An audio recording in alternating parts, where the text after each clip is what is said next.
Mi nombre es Nicolás, soy docente, soy profesor de historia. Voy a contar un poco mi experiencia en un bachillerato popular. Transité a lo largo de 12 años, plazado en una fábrica recuperada, metalúrgica IMPA.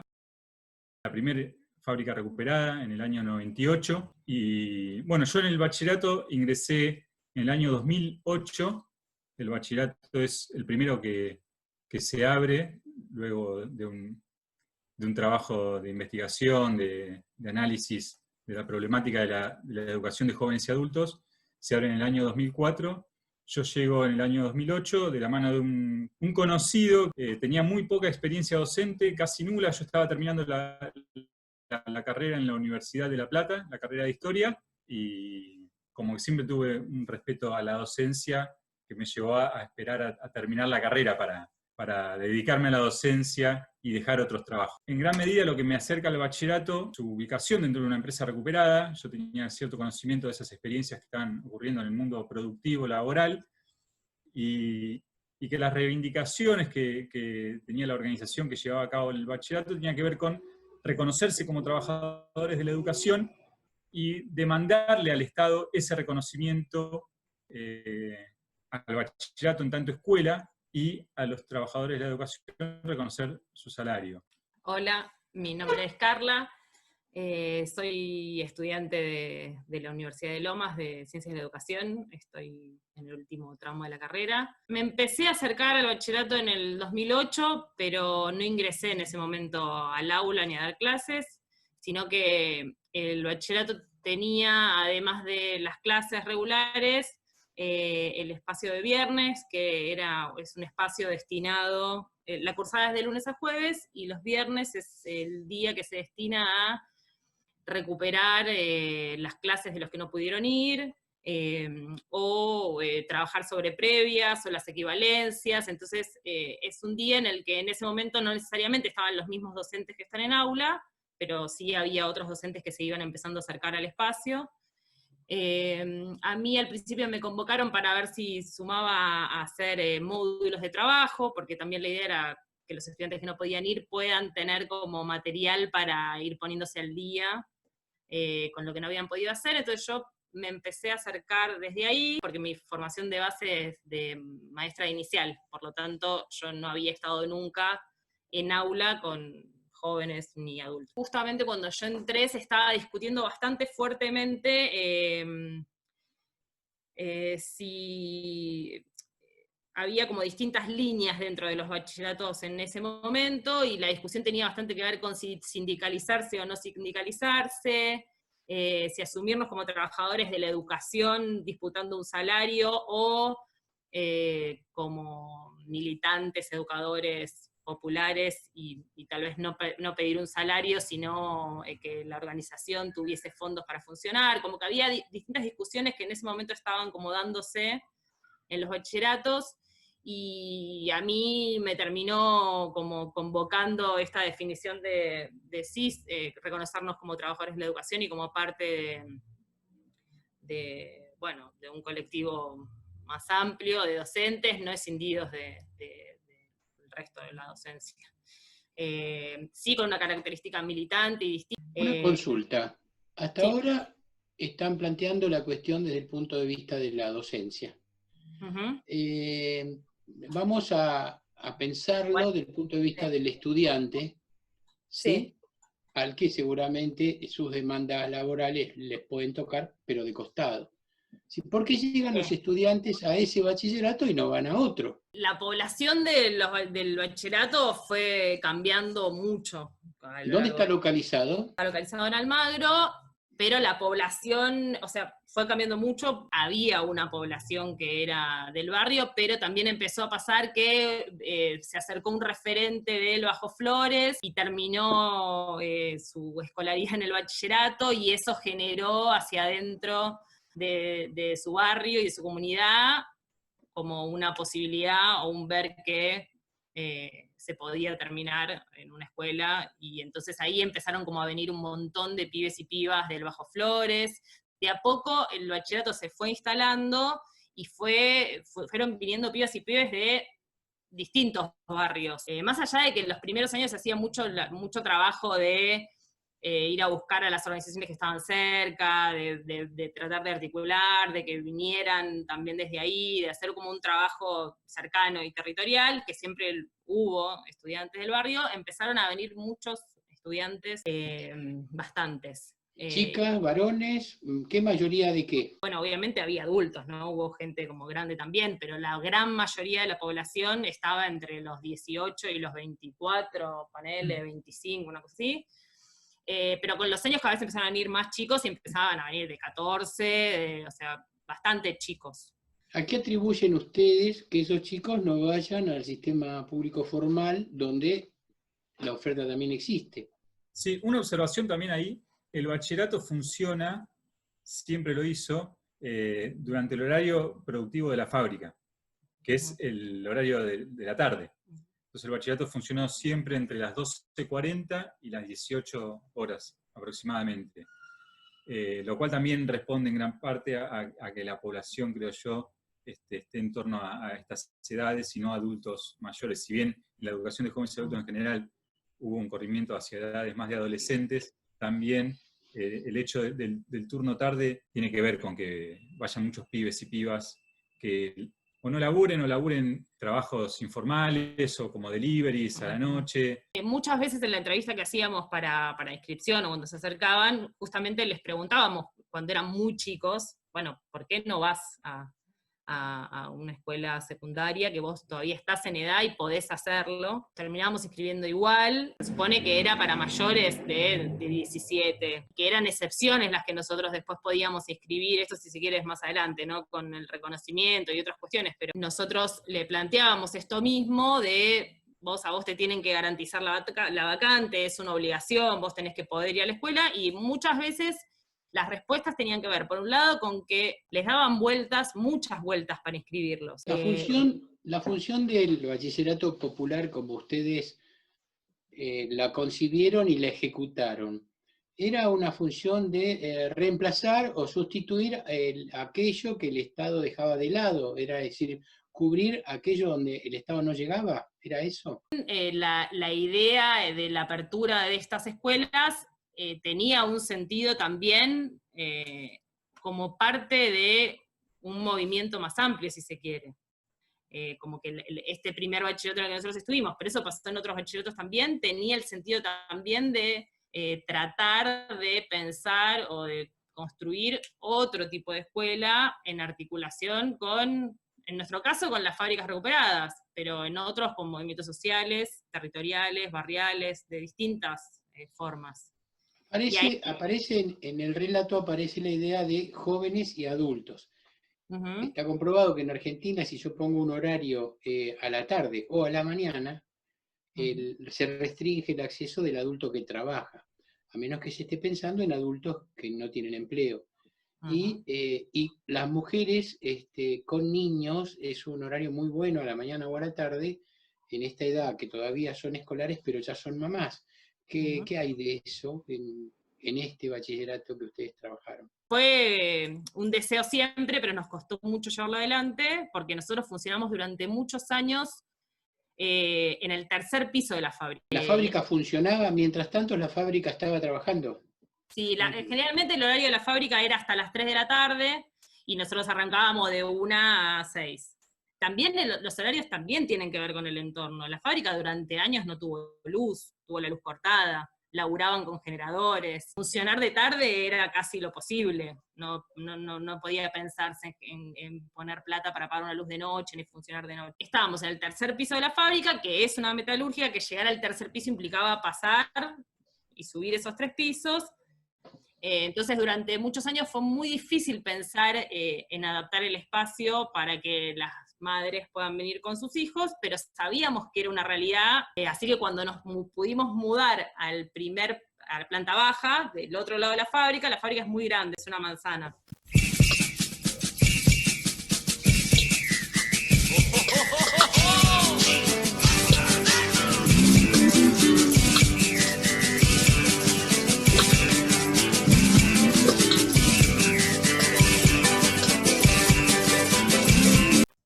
Cuando pudimos habilitar otro espacio que se transformó medio en el polo educativo de IMPA, donde funcionaron también otras cosas además del bachillerato, armamos una escuela infantil, porque nos parecía que era fundamental que haya un espacio para niños y niñas, para infancias, porque claramente cada vez venían más estudiantes con sus hijos, con sus sobrinos, con sus hermanitos. ¿Qué es esto nuevo que aparece acá? Bueno, dos cosas. Primera cuestión y después la otra.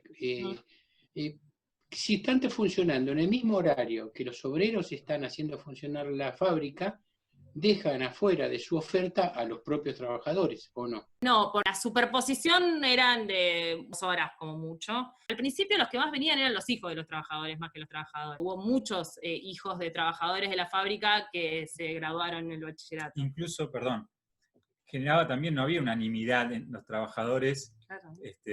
Una vez recuperada la empresa, esto de abrirse a la comunidad, con el correr del tiempo se fue instalando el centro cultural con sus actividades y el bachillerato como espacio educativo. También esa legitimidad que fue ganando el bachillerato fue haciendo que los propios trabajadores muestren su propio interés en terminar sus estudios, porque también en educación de jóvenes y adultos, en el imaginario está ir a terminar la escuela, que es algo con lo cual también uno pretende romper, no es terminar la escuela, no es una idea de terminalidad subsidiaria del sistema educativo, sino que es transitar la escuela media, de una manera distinta o con otro sentido. Ustedes intentaron hacerla parecida a la escuela común. ¿Cuánto de parecida y cuánto de diferente? Para que no olvidarme, en un momento, cuando pasó todo esto que dijo Nico, y se fue como, bueno, que primero venían los hijos y demás, pero en un momento sí empezaron a querer los propios trabajadores y trabajadoras terminar, o cursar, o finalizar sus estudios. Entonces ahí lo que hicimos fue armar una propuesta para los y las trabajadoras, que tenía otra modalidad, y que en general no trabajábamos por cursos como trabajábamos en el bachillerato, sino que trabajábamos todos juntos, y iban trabajando por áreas, y tenían un horario que solía ser desde que terminaban ellos de trabajar a las 3 de la tarde hasta las 5 o 6 de la tarde, algunos días por semana, y tenía otra modalidad de funcionamiento, en la que después se encontraban en otras instancias con los otros estudiantes, y ahí también hubo varios trabajadores y trabajadoras que lo hicieron y que terminaron. Respecto a esta pregunta, ¿no? De cuán parecido, cuán distinto, eran discusiones que formaban parte de nuestras reuniones, de nuestras asambleas y demás. No sé si era una certeza, pero a lo que habíamos llegado como definición primera era que no podíamos presentar desde el principio una propuesta extremadamente radical a los estudiantes que se acercaban, porque sentíamos que terminaba siendo expulsiva. Más en los primeros años, la mayoría de los estudiantes que se acercaban venían muy en búsqueda de escuela. A pesar de todo lo malo que para ellos había sido la escuela en términos de expulsión, venían muy buscando la escuela, la nota, la evaluación, el boletín. No dar boletín era un drama, eran charlas y asambleas y discusiones con los estudiantes. En una primera instancia a nosotros nos parecía que había algunas cuestiones de la escuela que teníamos que poder garantizar. Que sea una búsqueda, que sea un proceso en el cual a lo largo de 3 años, en ese proceso, a lo largo de esos años, se vaya viendo otra escuela posible. Para el que se acerca a un entorno que incluso no es propiamente escolar, que es una fábrica oscura, con olor a aceite, con maquinaria a la vista, y que tiene un pizarrón, tiene unas mesas viejas que eran las de la fábrica. Hay que constituirlo en una escuela con algo que no tiene una estética escolar. Entonces, el hecho de que haya un profesor que enseñe, ¿sí? De que haya un pizarrón en el cual se escriba la fecha y que haya una actividad por día para hacer, eso va enmarcando a los estudiantes en que está yendo a una escuela.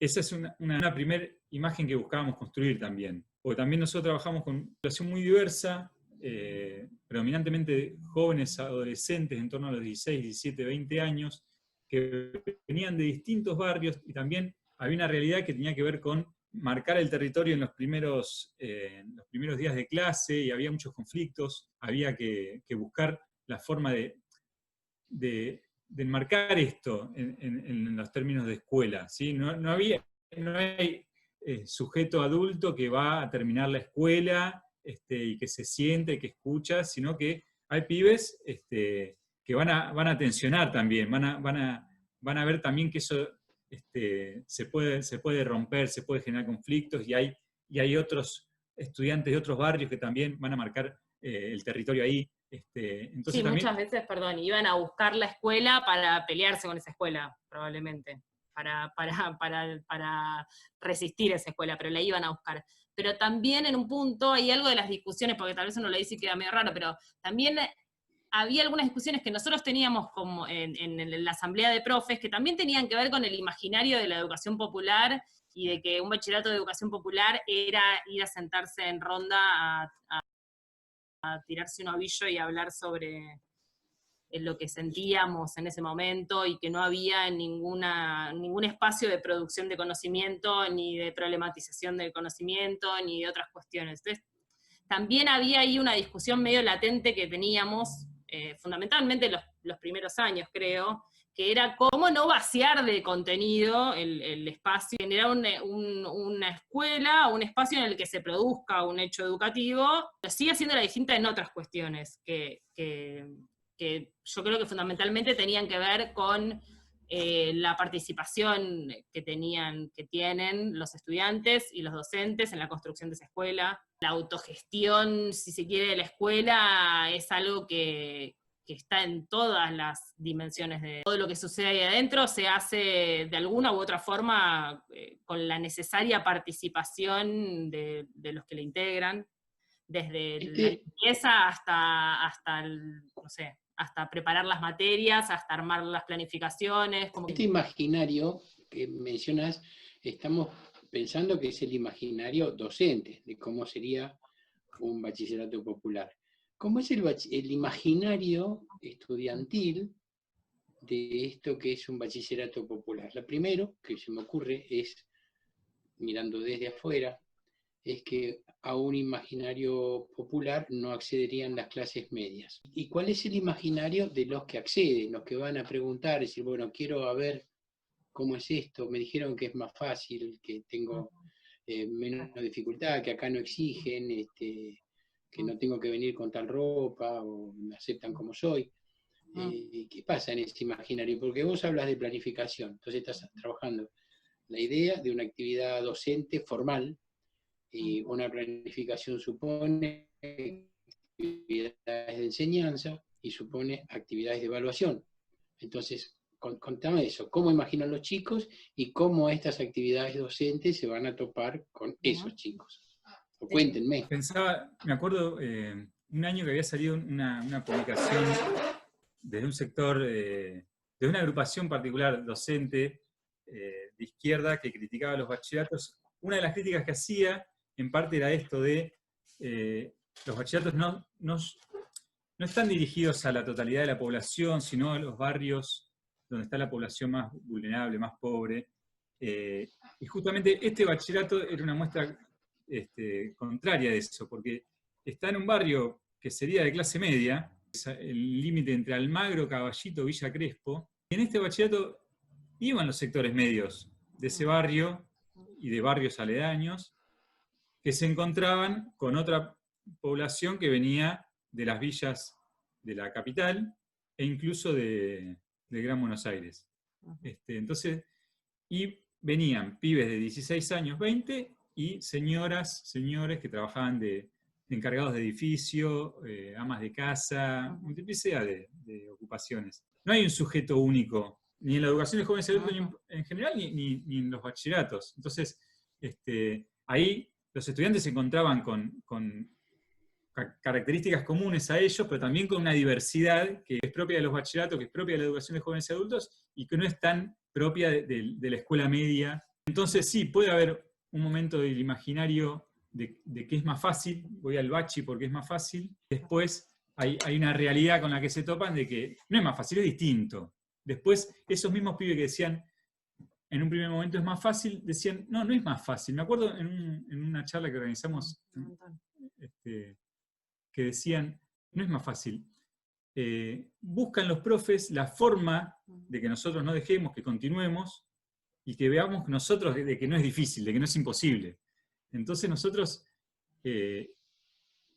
somos y éramos exigentes, con planillas, llevando registro de la asistencia, llevando registro de las actividades que se hacían, porque una de las cosas que teníamos como estrategia es tomar la circulación de los estudiantes, que con eso llamamos a la asistencia fluctuante a clase, estudiantes que van, dejan de ir porque consiguen una changa o por distintos motivos, que cuando ese estudiante vuelve a clase después de 2, 3 semanas o 2 meses, tiene que poder ser parte de esa clase. Para nosotros la estrategia que teníamos es que cada clase abre y cierra en sí misma, que haya una autonomía en ese sentido entre clases. Si bien obviamente una planificación, un programa y una correlatividad de clases que le dan sentido a las materias y a las áreas, un estudiante que va a una clase tiene que entender de qué se está hablando y tiene que poder participar y poder resolver la actividad que se va a desarrollar en esa clase. Los bachilleratos arrancan como experiencia en Argentina del 2001, el 2002, con un país quebrado, con un sistema que no da abasto, con gran expulsión de jóvenes y adultos del sistema educativo formal. Y ustedes ya para el 2008, los bachilleratos, el de ustedes comienza en el 2004, para el 2008 ustedes ya tienen una trayectoria de 4 años y existen demandas. Una de las demandas es reconocimiento de los bachilleratos populares por el Estado. ¿Cómo le fue con esa bandera de lucha? La pelea por el reconocimiento duró, sigue. La primera tuvo que ver con conseguir los títulos, que sabíamos que independientemente de que nosotros buscáramos construir otra educación y nuestras perspectivas, los estudiantes y las estudiantes venían a buscar un título. Era la motivación, si se quiere, primera. La posibilidad de tener un título es lo que también les posibilita a los que quieran seguir estudiando y ingresar a los trabajos. Eso no tardó tanto en llegar. Independientemente de que los primeros años los títulos estaban, de alguna manera siempre hubo articulación entre bachilleratos y los títulos de alguna u otra forma se garantizaba que se pudieran titular en algún otro bachillerato y demás.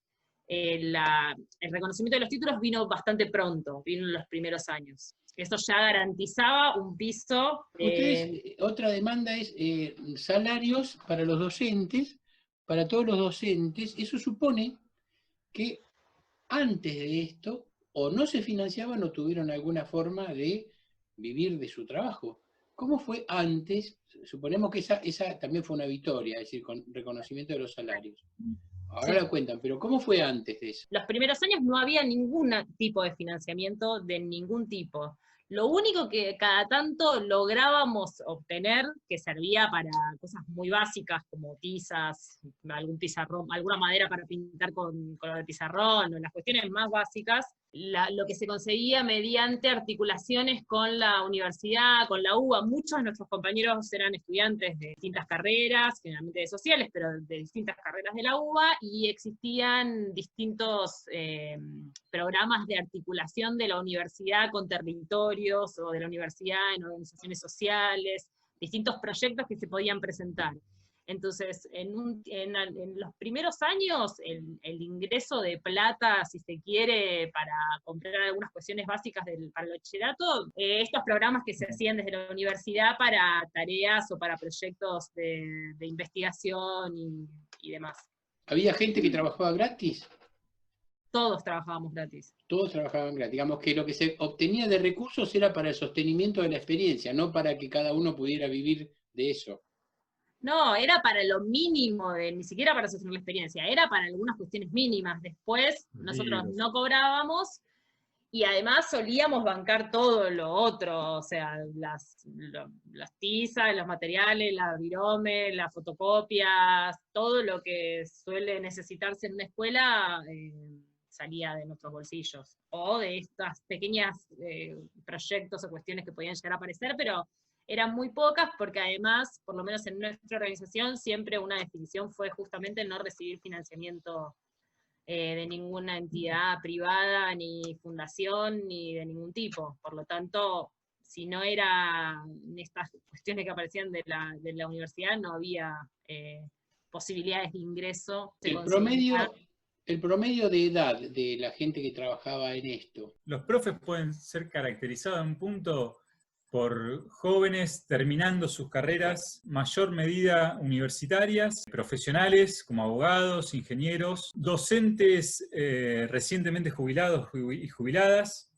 que habían tenido en algún momento experiencias de educación popular y les interesaba esta experiencia. ¿Cuánto tiempo duró la gente ad honorem? Esto vinculado a lo que Miguel Ángel planteaba, del desgaste, de la militancia, de no encontrar lo que se esperaba. Hay gente, cada uno debe estar entrando por distintas razones a la experiencia, o había unívocamente un objetivo que marcaba el horizonte y hacia dónde iban. En ese sentido también no todos estábamos en la misma, por así decirlo. Habíamos algunos que estábamos comenzando una carrera docente, trabajando en escuelas privadas, metiéndonos a poco en el Estado, gente que tenía su trabajo y su único espacio educativo era ese, y no dependía de eso. Pero a mí me interesaría resaltar que esto sea en un marco de articulaciones de diversas organizaciones sociales que empezaron, con el correr del tiempo, a abrir sus propios bachilleratos populares. Entonces, ahí también se va definiendo, se va conformando lo que fue la coordinadora de bachilleratos populares, lo que fue y lo que es, que nucleaba las distintas organizaciones sociales que tenían sus propios bachilleratos y que van llegando a sus propias definiciones. Entonces ahí teníamos lo que era en su momento el MTR, lo que eran los MTD, que después fueron el Frente Darío Santillán, el FOL, lo que fue el Movimiento Evita, multiplicidad de organizaciones sociales con sus propios bachilleratos y que van armando su definición, en nuestro caso de trabajadores de la educación, en otros casos de trabajadores comunitarios que no querían recibir dinero del Estado por hacer una tarea que consideraban simplemente militante. Se va marcando ese terreno de articulación. Algunos que pensaban interpelar al Estado, ya sea en la ciudad de Buenos Aires al macrismo o en la provincia de Buenos Aires al gobierno de Scioli en su momento. Entonces, organizaciones que tenían otra participación en el Estado no querían pegarle directamente a un gobierno. Eso va marcando también las luchas y las definiciones. En estos primeros años, si se quiere, que es para los que empezaron, fue desde el 2004 hasta el 2010, 2011, que fue cuando logramos los salarios. La organización y en lo que se veía en la mayoría de los bachilleratos populares, había una definición militante de estar en ese espacio. Estábamos militando.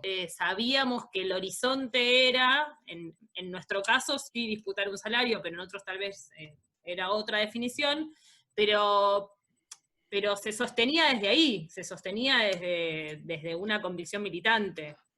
¿Había el bachillerato del IMPA, se podían identificar ideológicamente con alguna organización o eran solo el bachillerato del IMPA como una manifestación autónoma? Nuestro bachillerato surge en plena articulación con Recuperadas. Concebir la Recuperada como territorio recuperado, como territorio en el que debían suceder, primero que debía estar abierto a la comunidad y en el que debían suceder ahí dentro otras cosas, además de la producción propiamente dicha. Y la educación era una parte importante. Y en el caso de IMPA, pero en casi todas las Recuperadas pasaron cosas bastante similares. El barrio y la comunidad fueron muy importantes para sostener los años o los momentos de estar adentro de la fábrica. Los vecinos eran los que les llevaban la comida, los vecinos eran los que les llevaban, como un apoyo muy fuerte de la comunidad. Entonces, en la primera instancia, abrir la fábrica al barrio y a la comunidad tenía bastante que ver con reconocer esa solidaridad, si se quiere, de clase y tratar de construir un espacio abierto a la comunidad y en el que sucedan diversas cosas. IMPA terminó teniendo, y tiene hoy en día, además del bachillerato, un centro cultural, un canal de televisión, una radio, un espacio de salud, espacio de jubilados, pasan un montón de cosas ahí adentro. ¿Cuánto de eso tiene participación o hegemonía o los trabajadores. ¿Cuánto de eso la bandera está llevada por los trabajadores o cuánto la acompañan? Los trabajadores que originalmente eran de fábrica al momento de recuperarla, fueron transitando distintas posiciones respecto a la apertura del espacio. Como, un poco esto que contaba Nico antes, como que hubo momentos en los que les costaba más pensar, bueno, cómo iba, con lo que les había costado recuperar ese espacio, bueno, qué implicaba esta apertura, qué implicaba llenar la fábrica de pibes y pibas adolescentes, qué implicaba el centro cultural con sus actividades, sus fiestas, bueno, como que todo eso llevó siempre como idas y vueltas, pero de alguna manera con todos los años que pasaron, creo que cuando sintieron que un sostener la lucha y un acompañar la lucha, fueron reconociendo la importancia de estos otros espacios, además de la fábrica y la parte productiva propiamente dicha. Todos los espacios... Hubo momentos en los que fue clave esta multiplicidad de espacios para la fábrica, porque hubo años, en el 2009, por ejemplo, INPA sufrió muchos avances de la justicia para expropiarle, para sacarle el espacio, no solamente por la parte productiva, sino porque es una manzana en Almagro. Entonces ahí también hay como un interés inmobiliario muy fuerte. El bachillerato, con el centro cultural, con los trabajadores, formamos parte de él, quedarnos en la fábrica durmiendo ahí adentro, los trabajadores haciendo huelga de hambre, hubo mucho haciendo vigilias a las noches, con estudiantes, profesores, con el barrio, con la comunidad, se gestó algo que terminó siendo parte también de sostener esa recuperación de la fábrica. Entonces, los otros espacios que ustedes mencionan, además del bachillerato, ¿siguen siendo habitados por estudiantes universitarios o un colectivo parecido al del bachillerato? ¿O es otra composición? INPA lo que tiene es que tiene una diversidad enorme, por donde la mires. No hay una línea de quienes habitan INPA. Hay muchos colectivos muy distintos, hay desde más anarcos hasta... Nosotros nacemos en articulación directa con Recuperadas y con la fábrica INPA, pero la organización, el bachillerato INPA forma parte de una organización que surge de docentes, investigadores, fundamentalmente de la UBA, pero bueno, tenía una conformación un poco más diversa después, que es lo que después terminó siendo la cooperativa de educadores e investigadores populares, la CEIP. Y esa organización es la que se va a transformar, si se quiere, en la pata educativa del movimiento de Recuperadas. Esa misma organización, además de abrir INPA, va a abrir después en Madera Córdoba, que es otra recuperada, en Chilaver, que es otra recuperada, van 19 de diciembre, después se van multiplicando en otros espacios que no son necesariamente recuperadas. El bachillerato surge en articulación con la fábrica, pero la organización que abre estos espacios, que nuclea los bachilleratos, es la CEIP. Lo que quieras, ahí INPA es muy diverso. No, eso es lo único que no, pero sí es muy diverso en la conformación de los colectivos, y siempre hubo también mucho respeto en la autonomía de las organizaciones que formaban parte del gran espacio que siempre si se quiere. Hay una demanda de ustedes, que es la de los salarios, y para los docentes, pero dicen también salarios para todos los trabajadores de la educación. Eso nos hace pensar que hay un colectivo docente y un colectivo no docente. ¿De cuánta gente estamos hablando y en qué consistiría esta segunda demanda para todos los trabajadores de la educación? Sí, eso me parece que tiene más que ver con de una redacción más de panfleto que de una realidad. Éramos trabajadores docentes, trabajadores de la educación, nos referimos a todos los que trabajamos ahí. Tiene que ver con reivindicación de reconocer como trabajo, que sea un trabajo pago, no sea ad honorem, no sea voluntario, que sea militante, pero reconocido como trabajo educativo desde la especificidad docente. Nunca dejamos de entender el trabajo por ejemplo, de limpieza, de mantenimiento del lugar, de embellecimiento, como le llamábamos, a la pintura o a lo que vaya surgiendo como necesidad, como instancias pedagógicas en sí mismo, como instancias en las cuales esos estudiantes que van a buscar simplemente terminar la escuela, conseguir un título secundario, se encuentren con otro espacio donde construyan su subjetividad. Nosotros apuntamos a la conformación de un sujeto político, de un sujeto colectivo, y en estas instancias que van más allá del aula, tienen que ver con una misión pedagógica en sí misma.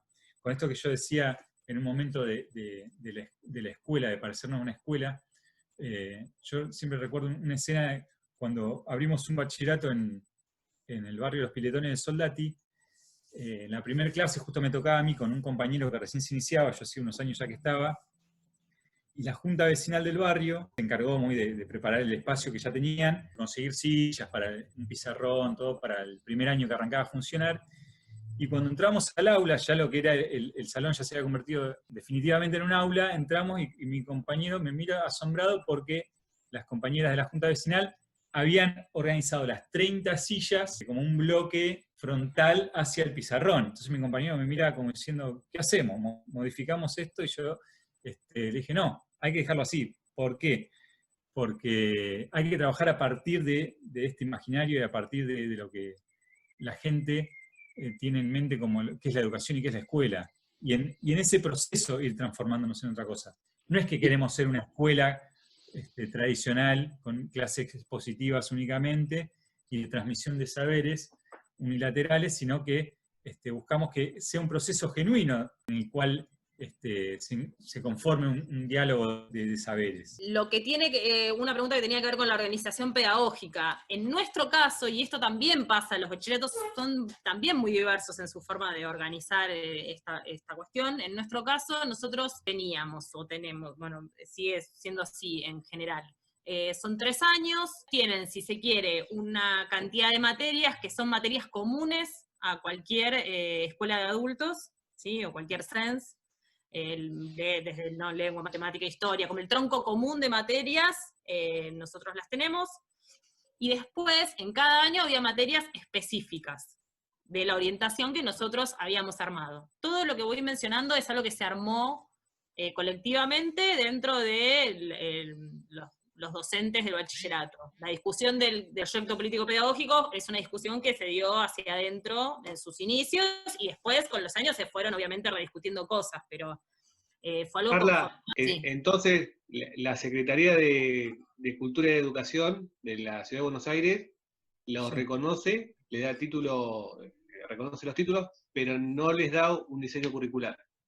No, cuando nosotros logramos el reconocimiento como unidades de gestión educativa, que fue como la forma que tenían ahí, que no tenía mucho contenido, y nos pusieron esa, nosotros logramos el reconocimiento, bueno, como escuela, el reconocimiento como docentes trabajadores, pero también logramos la autonomía, la autogestión de la organización en estas cuestiones.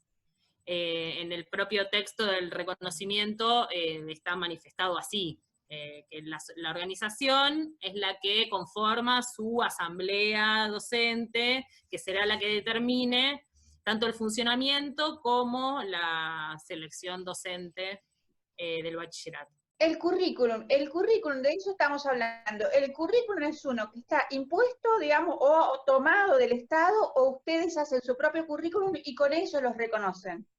Nosotros trabajamos con nuestra propia construcción, tanto en qué materias se van a dar, como sus contenidos, y como la distribución de otras cuestiones. Si se quiere en lo formal, si vos ves un boletín, vas a ver 10 materias que tienen un nombre, que es el mismo nombre que puede tener la orientación de desarrollo de las comunidades de cualquier de un SENS. Pero el contenido que se da en esa materia es elaborado por los docentes de esa materia o por el área, que es parte de otra pregunta que tenía que ver con esto de la organización pedagógica. Tenemos materias, esas materias además, ahí como que están las materias de tronco común, y hay materias específicas, materias que van desde, no sé, cooperativismo en los 3 años, hasta fundamentos de la educación, hasta pensamiento latinoamericano, distintas, 2 o 3 por año que son específicas de nuestra propuesta. Y después trabajamos en horarias. Nosotros tenemos una reunión por mes, que es la asamblea de profesores. En esa asamblea hay instancias que se trabaja por áreas, entonces nos juntamos todos los docentes del área, hay instancias que nos juntamos todos, y ahí, se piensa interdisciplinariamente. pero todo lo que tiene que ver con el armado de la materia, con el armado de los materiales también, generalmente no quiere decir que no trabajemos con materiales de otros y otras, o contextos que también trabajamos, pero también tenemos la práctica de producir nuestros propios materiales también para elaborar en el aula. También yo creo que lo interesante y lo distintivo por ahí de los bachilleratos es, por un lado, el trabajo colectivo constante, que en el aula después se ve reflejado. El aula es un momento en el que se concreta una planificación colectiva y una reelaboración constante de lo que se hace. Y por otro lado, el movimiento, el estar en movimiento, porque se inicia con la caja curricular que se toma de los SENS, si bien resignificada, pero el mismo devenir de la cotidianidad y los emergentes que van surgiendo hacen que vos pienses en otras materias, en la inclusión de materias más vinculadas con el arte o con corporalidades, con profes de educación física que tenían una perspectiva de educación popular. Eso es lo que te da... Sí, o poner en los últimos años armamos ESI para todos los años como materia, ponele, no como dentro de cada una. Gracias y vamos a volver a contactarnos.